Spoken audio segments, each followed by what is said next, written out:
Halo, assalamualaikum. Saya Syafira Yulianda Zara dari Fakultas Ilmu Komunikasi. Di sini saya akan mempresentasikan tugas ujian akhir semester Psikologi Kewirausahaan. Di sini saya akan mempresentasikan tentang PT Aqua Dana. Visi misi dari PT Aqua ini yaitu melalui misi dan komitmen ganda untuk kemajuan bisnis dan sosial. PT Dana ini memiliki tujuan untuk membangun masa depan yang lebih sehat dari gaya hidup yang sehat. Terdapat produk aqua ini berasal dari sumber air pegunungan di Indonesia yang pemilihannya melalui penelitian lebih dari 1 tahun. Jadi aqua ini juga berfokus pada upaya pemeliharaan berkelanjutan sumber air dengan melindungi ekosistem dan menjaga kemurnian kandungannya. Aqua Group ini didirikan pada tahun 1973 dan kemudian menjalani kemitraan strategis dengan PT Danan pada tahun 1998. Di sini terdapat kegiatan program CSR-nya. Mengingat Aqua adalah perusahaan yang telah melayani masyarakat selama 40 tahun, di sini juga Aqua bukan hanya menggunakan sumber daya alam, tetapi juga menjadi sumber udara. Oleh karena itu, untuk menjaga kebersihan kesinambungan serta menyeimbangkan penggunaan sumber dayanya agar tetap terjaga dan bermanfaat bagi masyarakat luas dan menciptakan pertumbuhan sumber daya yang berkelanjutan. Lalu, dalam program CSR ini, Aqua House Service melibatkan 2.000 ibu rumah tangga yang ingin mendapatkan penghasilan. Melalui Aqua House Service ini, produk ini ditunjukkan para ibu rumah tangga yang ingin menambah penghasilan keluarga tanpa harus meninggalkan rumah. Program ini sebagai inisiatif CSR yang berkelanjutan dengan memberikan program kelestarian lingkungan dan pemberdayaan masyarakat. PT Aqua juga mengajak seluruh masyarakat untuk mendaur ulangkan sampah untuk menjadikan kerajinan tangan sekaligus sebagai penghasilan. Program ini guna mengajak agar masyarakat Indonesia bisa menjaga lingkungan sekitarnya agar dapat menjadi lingkungan yang bersih, sehat, dan menciptakan ramah lingkungan go green. Lalu di sini juga terdapat dampak positif yang didapat dari penerapan CSR-nya itu ada konservasi lingkungan, pendidikan, air bersih, serta bantuan sosial. Need mapping dari PT Aqua yaitu yang dimana perusahaan Aqua ini ingin menciptakan komitmen ganda untuk kemajuan bisnis dan sosialnya yang diwujudkan dengan adanya marketing plan dan strategi perusahaan yang ingin mewujudkan bagaimana penjualan dan kualitas dari produk minuman air mineral ini.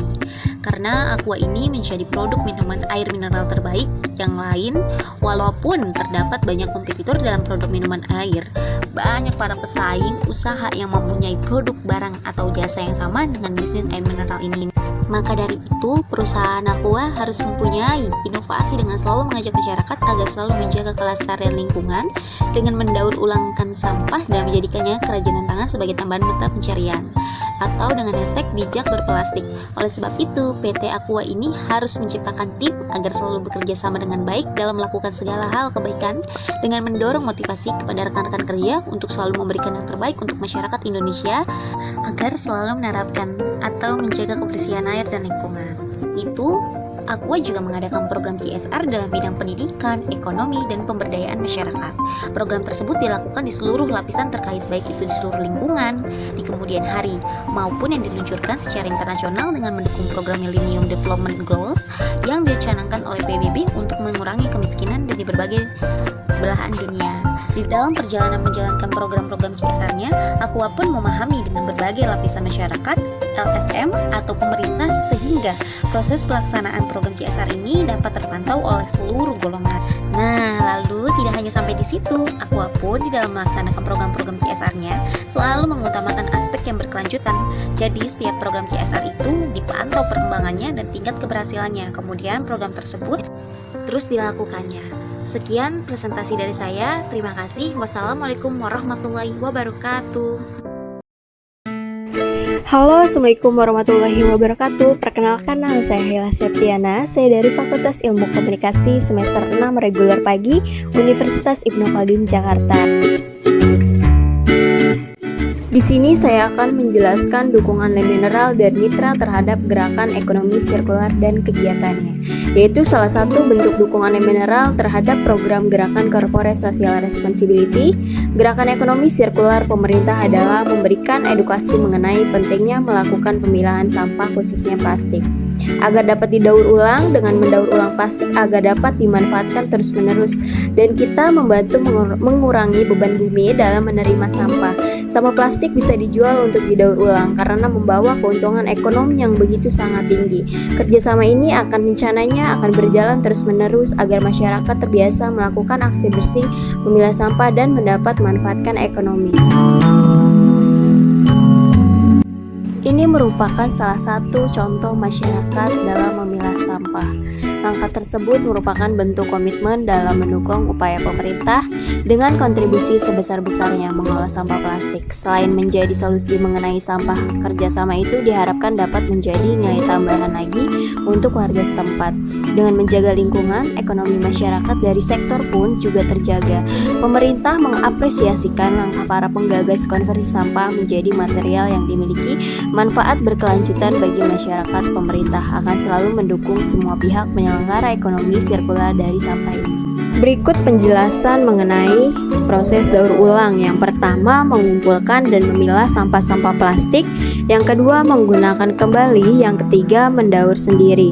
Berdasarkan sumber daya, sampah plastik yang digunakan ialah sampah alami, yang kedua sampah manusia, lalu sampah konsumsi, dan yang terakhir sampah industri. Manfaat pengelolaan yaitu penghematan sumber daya, yang kedua lingkungan menjadi asri, yang ketiga penghematan energi.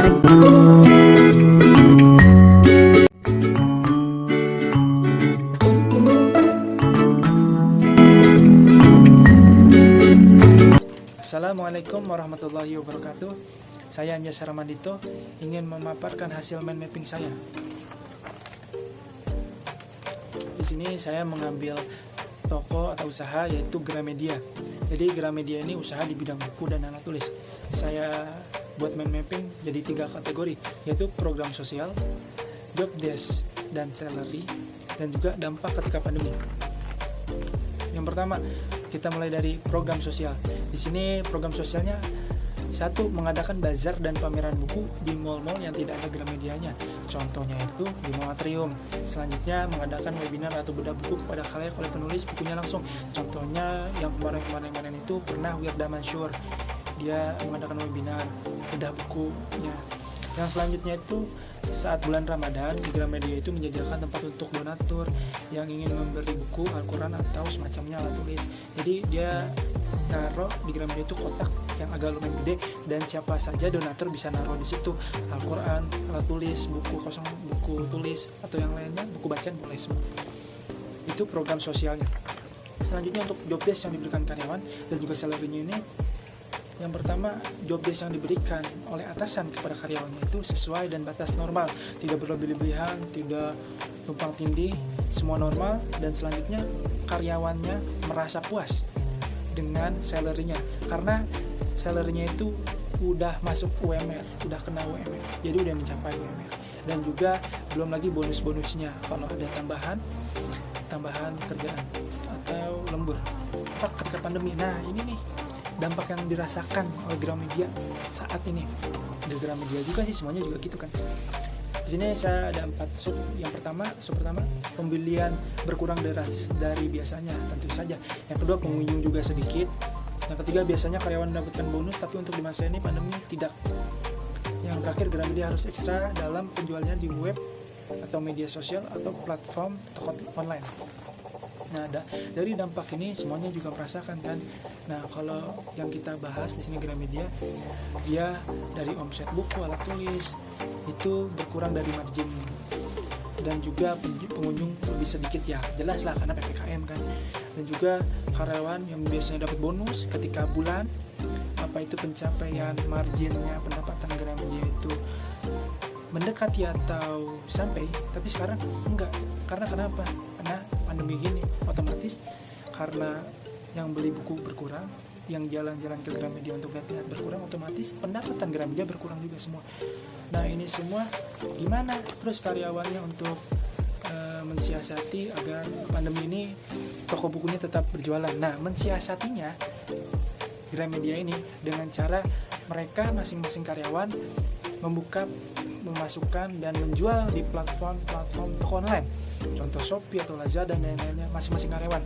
Dan setiap penjualan yang mereka jual, karena mereka karyawan, jadi ada bagi hasil lah gitu. Misalnya buku 100.000 nih, karena dia karyawan, dia bisa menjual, dia dapat untung contoh satu buku 20%, berarti dapat 20.000 tuh, ya gitulah gitu. Pinter-pinter mereka gitu. Jadi di saat pandemi ini para karyawan juga harus berinovasi agar perusahaan yang ia jalani, ia sedang kerjakan, tetap terus tegak berjalan, seperti berjualan di platform. Jadi nggak hanya retail doang tuh di situ tuh, platform toko online dan semacamnya. Dan juga karyawan di sini karena di birokrasi Gramedia ini ketika saya tanya itu nggak ada masalah, aman-aman saja gitu. Berarti yang harus ditekani itu kepada motivasi dan semangat dalam berwirausaha dalam pandemi ini, dimana penjualan buku yang berkurang, yang di bawah margin, mereka harus pintar-pintar, mereka harus terus cari celah-celah di mana mereka bisa mendapatkan penjualan pada beli. Jadi itu yang bisa saya sampaikan, kurang lebihnya saya mohon maaf. Billahi taufiq wal hidayah wa ridho inayah. Wassalamualaikum warahmatullahi wabarakatuh. Bismillahirrahmanirrahim. Assalamualaikum warahmatullahi wabarakatuh. Nama saya Muhammad Fathul Bari dari Fakultas Ilmu Komunikasi semester 6 pagi Universitas Ibnu Khaldun Jakarta. Hari ini saya akan menjelaskan hasil analisa saya terhadap program CSR dan hasil analisa saya terhadap usaha yang sudah saya analisa sebelumnya. Sebelum kita memasuki hasil analisanya, perlu diketahui apa itu program CSR. Jadi, program CSR adalah program pendekatan bisnis dengan memberikan kontribusi terhadap pembangunan dan memberikan manfaat ekonomi bagi yang punya usaha dan masyarakat. Untuk yang selanjutnya, terdapat hasil analisa dari usaha kuliner yang sudah saya dapatkan. Untuk hasil analisanya ada sebagai berikut. Yang pertama ada nama usaha. Jadi, nama usahanya adalah Warung Nasi Bu Ida. Selanjutnya, terdapat tempat usaha. Tempat usahanya ada di Jalan Petujuh Utara 6, Jakarta Pusat.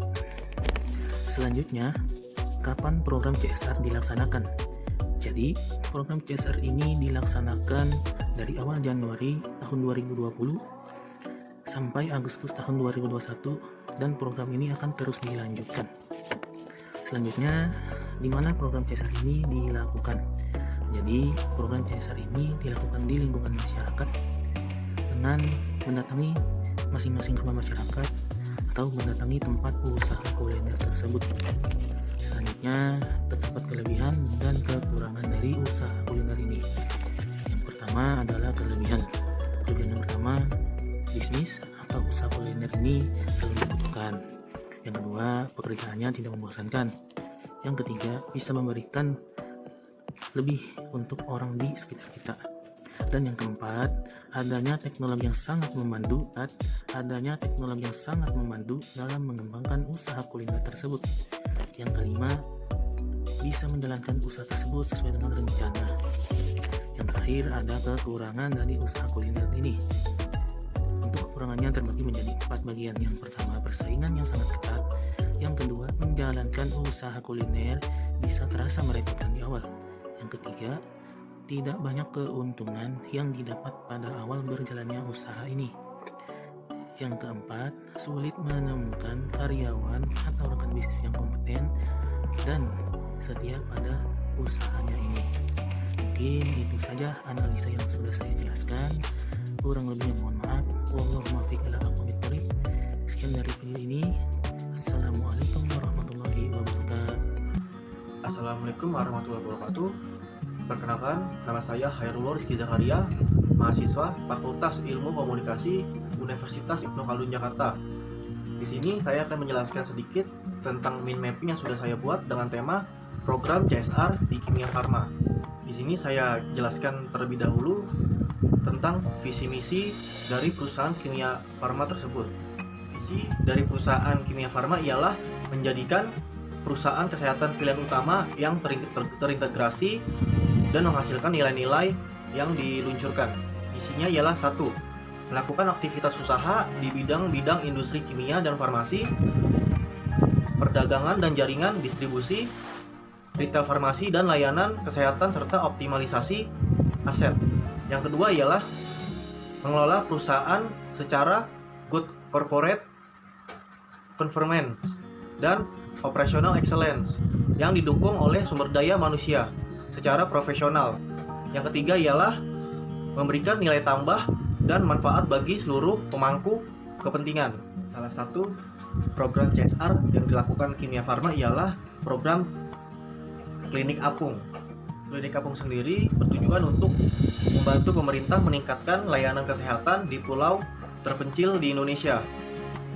Klinik Apung dirancang sebagai salah satu misi kemanusiaan Kimia Farma guna menyehatkan masyarakat Indonesia khususnya di masa pandemi saat ini. Program ini dilaksanakan pada awal Desember 2020 hingga Juli 2021 yang bertempat di daerah Lombok Barat, Nusa Tenggara Barat, dan Kepulauan Seribu, DKI Jakarta. Kelemahan dari program ini adalah keterbatasannya obat-obatan, waktu pengobatan yang tidak 24 jam, dan ketergantungan cuaca di lokasi setempat. Kelebihan dari program ini ialah membantu pemerintah dalam meningkatkan layanan kesehatan dan membantu masyarakat untuk mendapatkan pengobatan gratis. Pelaksanaan program ini secara road trip menggunakan kapal motor yang merupakan wakaf dari para dermawan BWA atau Badan Wakaf Al-Quran yang telah dimodifikasi menyerupai sebuah klinik yang terdapat perlengkapan alat kesehatan dan obat-obatan. Sekian paparan mind mapping yang sudah saya buat dengan tema program CSR di perusahaan Kimia Farma. Mohon maaf bila ada salah-salah kata. Wassalamualaikum warahmatullahi wabarakatuh.